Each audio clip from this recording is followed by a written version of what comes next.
तर भावांनो, सकाळ सकाळी उठून मी चाललो आज कॉलेजले. लय दिवसाबाद आज कॉलेजला जायचा मुहूर्त निघालता. तर जाता लागलं मला रेल्वे स्टेशन क्रॉस करून निघालो. इकडे गजानन महाराजचं मंदिर लागलं. गजानन महाराजचं नंतर थोडं दूर जायला लागलं कॉलेजमध्ये आलो. आल्याला तर कोणीच ओळखीचं भेटलं नाही, कारण का जे ओळखीचे होते ते आज आलेच नव्हते. शेवटी एक भेटला जवळचा खास असा, त्याला घेऊन आलो. पार्किंगमध्ये चाललो म्हटलं, झालो कॉलेज. मग आलो जिल्हा स्टेडियमवर पण कोणीच नव्हतं.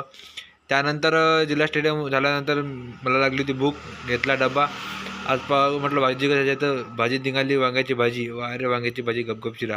त्यानंतर निघालो बाहेर जिल्हा स्टेडियमच्या बाहेर निघालो आणि आता जातो आपल्या जॉबवरती. जाता आता रस्त्यात लागले आपल्याला एक खेळबांडवले मोर्शी रोडला, आणि ते हेच तुम्हाला पाहायला भेटन. हे इथे दिसून राहिले. तर त्यानंतर आलो आपल्या जॉबवर जायचं राजकमलवरती. तर भावांना भेटू पुढच्या ब्लॉगमध्ये. तोपर्यंत टाटा, बाय बाय. भेटूया पुढच्या